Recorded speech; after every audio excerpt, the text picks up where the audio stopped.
Hey Slingers, welcome back to another week of the Wordslinger podcast. This is another solo Kevin episode, so stick around and hear what I say next. It's the Wordslinger podcast, where story matters. Build your brand, write your book, redefine who you are. It's all about the story here. What's yours? Now, here's the guy who invented pants optional, Kevin Tomlinson, the Wordslinger. Wordslinger. So I am Kevin Tomlinson, the Wordslinger. Thank you for tuning in to another week of the Wordslinger podcast. I am fresh back from St. Louis. If you noticed, there was no two episodes last week. Now that I'm doing 2 a week. There were no episodes last week because I didn't get a chance to really produce anything. I took along some equipment and still was not able to do this.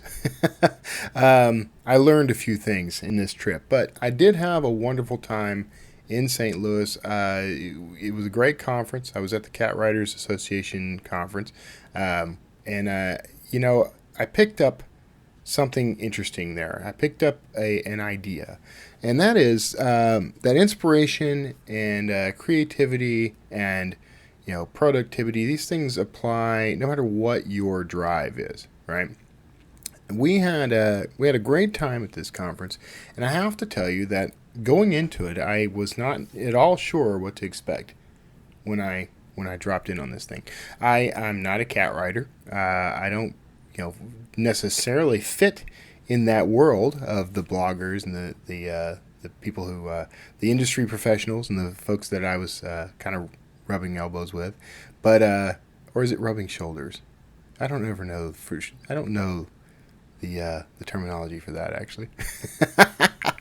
Anyway, I had a great time hanging out with everybody, chatting with everybody, and everybody was very interested in what I had to say about self-publishing, so really, it became just the sort of typical author conference for me. It was no different than attending any of the dozens of other conferences I might go to in a given year, except that it was themed around cats. So what I've taken away from this is, it doesn't matter what it is that drives you, what it is that gets you to put pen to paper or put your fingers on the keyboard and get going. Producing something around something you're passionate about is it's always a worthy venture. It's always something worthwhile. I talked to a few of the bloggers from this event and realized that a lot of them confided that they don't always feel very welcome when it comes to how they're received by the rest of the cat writers. So they're not novelists, so they feel like they get a little bit of snubbing sometimes. And I experienced this, by the way back when I started writing blogs for the Houston Chronicle. I encountered a little bit of snobbishness because I wasn't writing for the paper proper. I wasn't writing for the print edition of the Chronicle. Now, I've written for newspapers. I've written for magazines. I had actually, at that point, had written a book, and I had done quite a bit of copywriting and that sort of thing. I've been paid to write practically my entire adult life, especially up to that point. But despite all that, I met with resistance over this new idea of blogs. And I'd been blogging since before there was a name for it. I had a journal on my website. It was a blog. It was something I updated regularly, daily for a while, weekly for a while. This was before blogging platforms were invented, before the term weblog had been coined and then shortened to blog. There was some snobbishness involved. There were some people who felt like that wasn't real writing, wasn't real journalism. Now, since then, we've changed the game quite a bit. I mean, blogging became a huge thing. I'm getting some, I got the impression from a group I belong to that blogging has been out for some time. I don't agree with that. Blogs are still very important, and everyone thinks everything's gone over to Facebook or Twitter or whatever, and it has. Except blogs are still a huge source of information, education, all the things that check my little list, inspiration. So they're still out there. I mean, look, there are some sort of mainstream blogs now. You've got, they're Mashable and BuzzFeed and all these things. They're more media empires now, but it's still there. That content is still there. It's still influencing lives. So all that to say, it doesn't matter what your medium is. This is what the discussion I had with a lot of these bloggers, these cat bloggers. If they're passionate about what they write about, that's what's important. Now, when it comes to monetizing it, now you might have to think of new strategies, because just having a blog isn't going to be necessarily financially viable for you. But there are ways to parlay blog posts into something that can fund you, right? Just as an example, I'll just give you an example. Now, I'm a big fan of repurposing content as much as possible. And this isn't new. This is something I actually had a conversation with someone. She's a PhD. She is a physician who happens to be a cat writer. And she was talking about how she does research and publishes because it's kind of required of her. But she repurposes that material all the time. There was an entire panel on this topic. It wasn't even my panel, though I did talk about this somewhat in my panel. But the idea there was she goes off and does all this research. Well, what are you going to do with it after you've published this one paper? The information doesn't go away. It can be repackaged. Now, you might have to rewrite something. Sometimes you're not allowed to just reuse content you created. It just depends on who owns the rights to it. If you've sold something to a magazine or it's published in a journal and they own the rights to it, you can't just take that and republish it somewhere. Sometimes you can. Short stories, for example, you can write a short story and publish it in a magazine. You give them first North American rights, that sort of thing. And you're able to publish it again somewhere else in the world. Sometimes you can wait a set period of time, like 90 days, and you can republish it elsewhere. You just have to check with that publication, see what their rules are. I'm a big fan, though, of creating content that you can repurpose as many times as possible. It's what I do with my newsletter. So I write a newsletter, and I have my written world entries, and then I will take those and I'm kind of gathering them all up. I want to have a big wealth of these before I do what I'm planning here, but I'm going to actually post those as blog posts, and then I've been reading them and recording them, so I'm producing a podcast around that content, and then that content will now be it's in a text version and it's in an audio version. I'll edit some video around the audio version so that I can run that on YouTube. And it won't be super fancy, but it'll be something, something people can play while they're, as one of my listeners pointed out, cooking a meal. Something a little more digestible, so that you don't burn your food trying to get through an hour-long podcast. That's a inside joke. So the idea there is I created that content once and reuse it multiple times. Now, after it's a blog post and after it's a podcast and after it's a video, I've got the content, so I can create a book based on these blog posts that I can make available for sale. I can take the audio that I've recorded, and I've already got the audiobook recorded at that point. The video can be uploaded to some of these streaming services. Some of these services are open to indie content, so and can be monetized on some of these platforms, so I'll do that. So I've got, this is an idea I had years and years ago, back in my film and TV days, of interviewing, and you can feel free to do this. I mean, I'm going to do it. I have done it, but I don't want to prevent anyone else from using this idea. But, let's say you interview, I'm talking to the nonfiction crowd here, but there are ways to do this for fiction. We'll get to it. let's say you interview 20 people. And when you do the interviews, you do them on video. You light it, you make it very professional. Maybe you hire a crew, whatever. Or you do it on Zoom or Skype and or Google Hangouts, and you record it. But you do your best to get a very clean, professional production out of it, because then you get a lot more use out of it, right? The higher quality you have when you're producing something, the greater range you're going to have in doing what I'm suggesting here. But let's just say you interviewed 20 people, and when you interviewed them, you asked them sets of questions. Maybe you have, maybe you have 20 questions, and it's 4 sets of 5 questions on specific topics. So 5 questions on marketing, 5 questions on life philosophy, 5 questions on just to put it in the writing sphere, 5 questions on craft, 5 questions on, interacting with your audience, engaging your audience, right?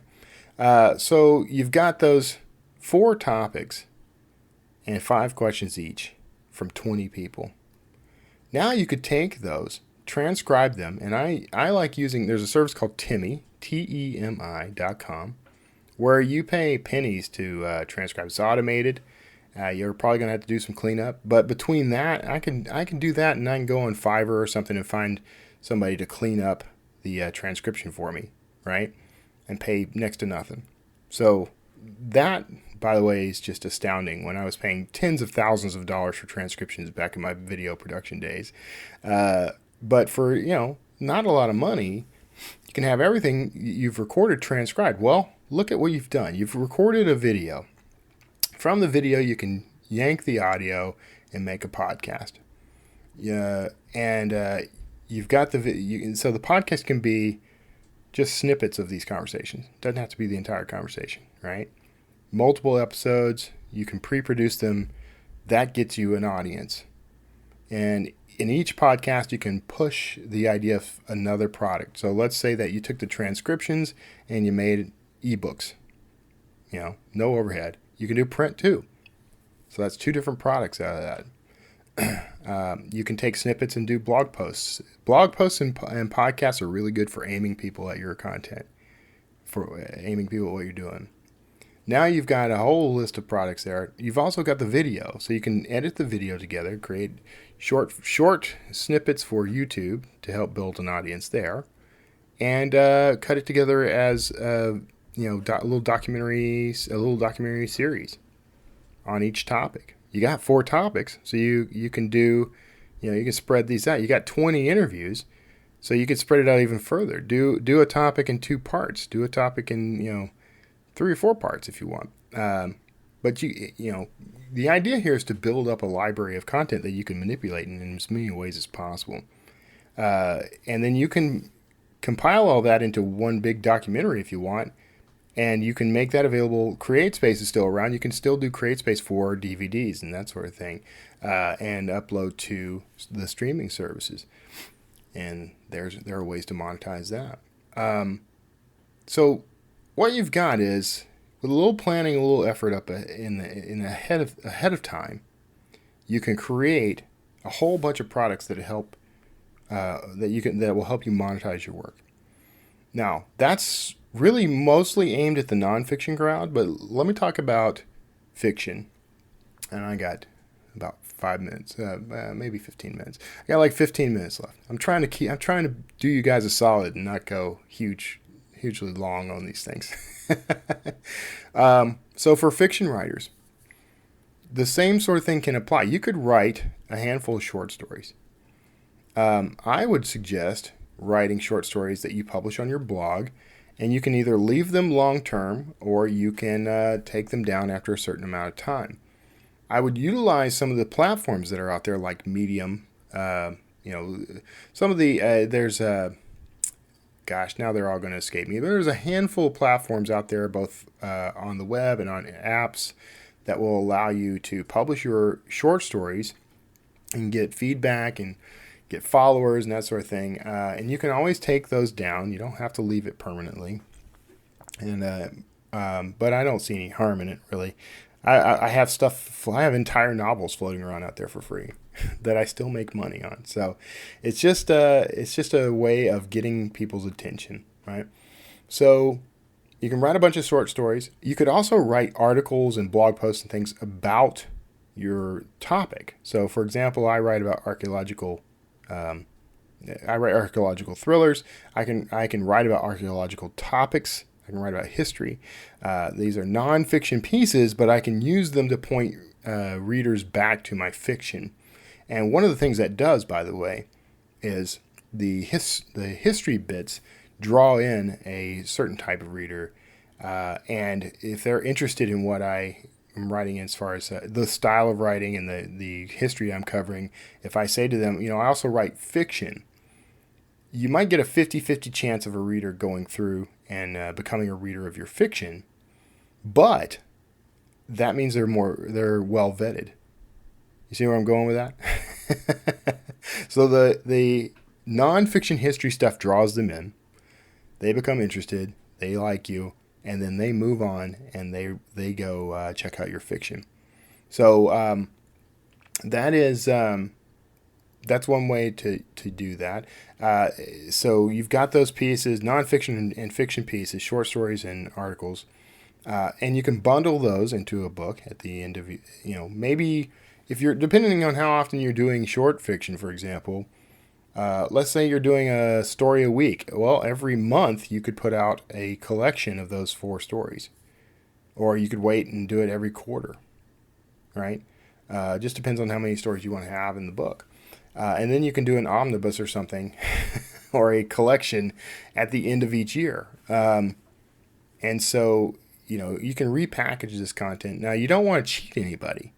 You don't want to present, because there are scammers out there that do things like, here's a brand new story, but it's at the back of this book that's in Kindle Unlimited, behind 50 other stories you've already paid for and seen elsewhere. So to get to this story, you have to page read through basically to get to the story, right? So they're trying to game the system. Then Amazon's been cracking down on that kind of thing. That's not what we're talking about.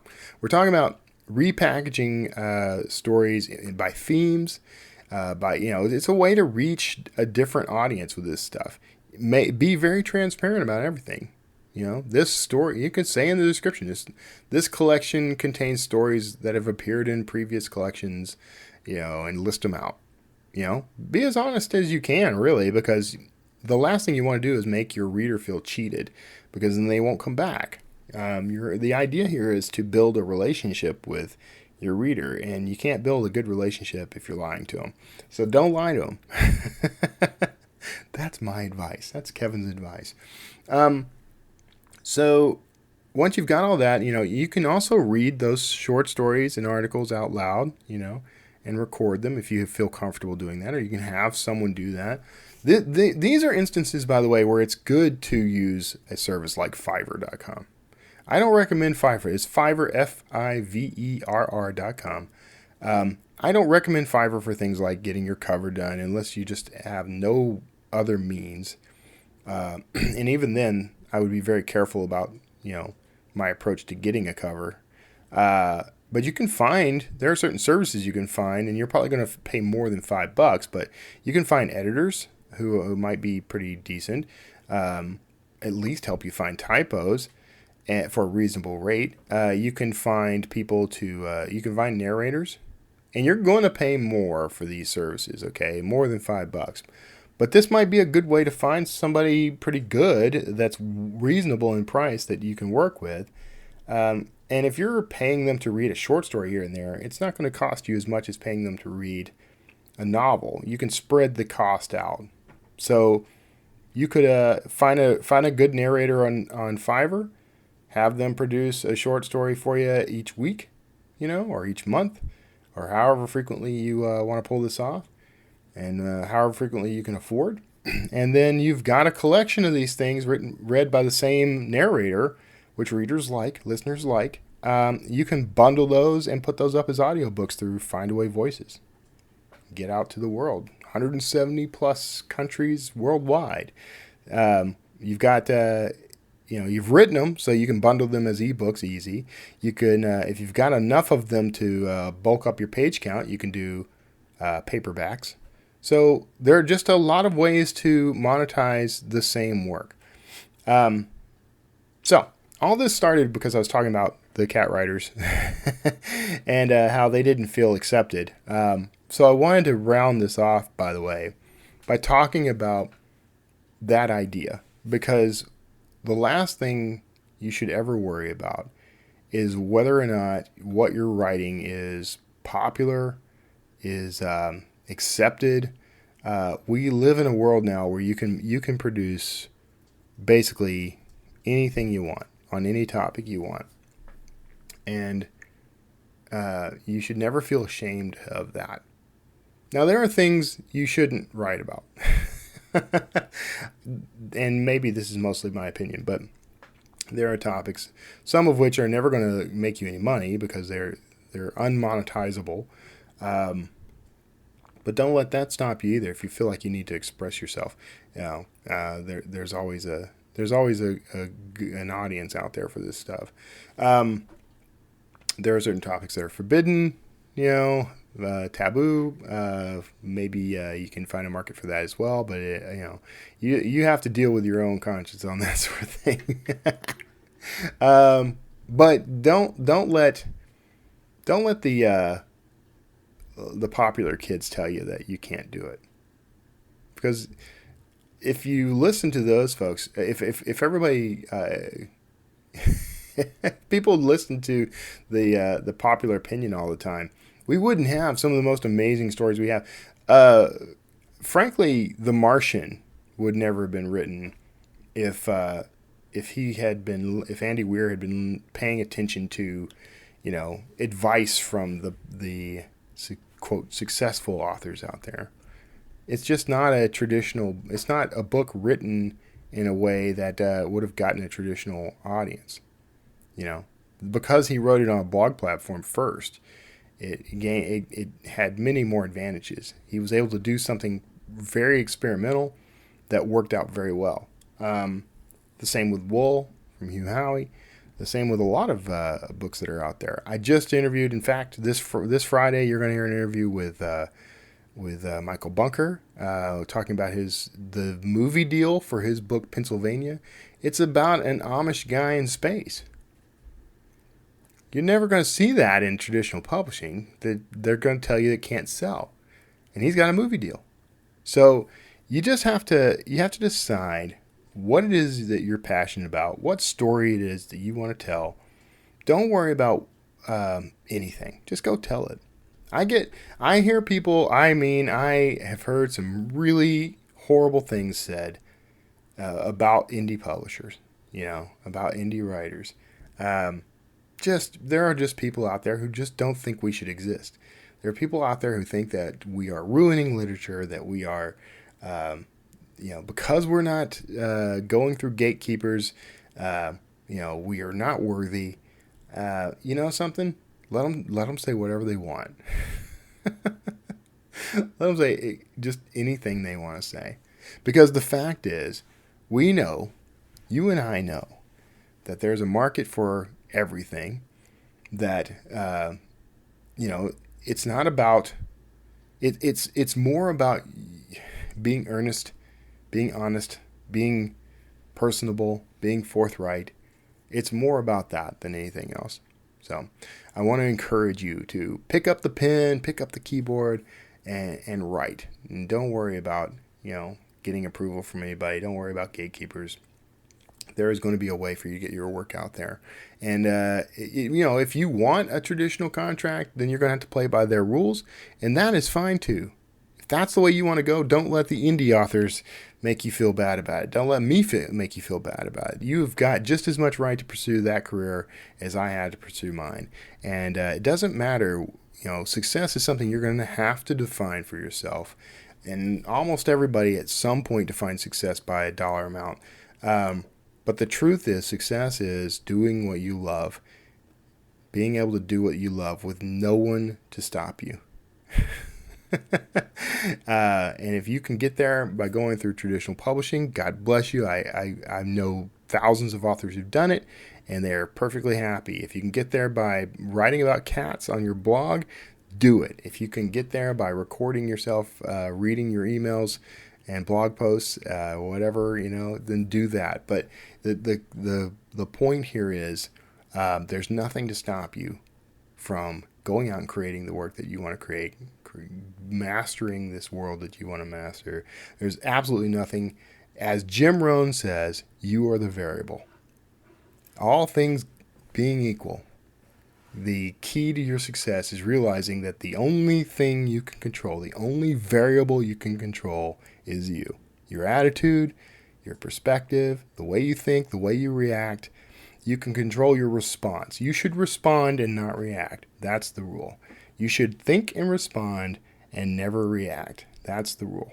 So, all that said, I'm going to go ahead and wrap us up. And I hope that you are having a wonderful time at this. I hope you're enjoying the new format of the show. I hope that you are successful in your efforts. I'm really excited for you. Whatever level you're at right now, I know it. I understand it. So, and I know how frustrating it can be when you're watching and the needle just doesn't seem to move. But man, just you wait. Man, when it hits, it's like, bam. So, work on your attitude, work on your definition of success, work on building your resources, improve yourself, improve your craft and skill, improve your resources, improve your friends, improve the equipment you use. Just constantly move towards work from where you are, work with what you have, but always thinking about how do I improve.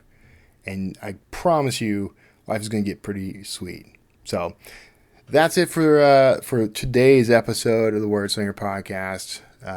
Still looking for names for this thing. Thank you to everybody who reached out via email, especially you, Chip Polk. I see you out there, and I saw your email, and I have not yet been able to respond.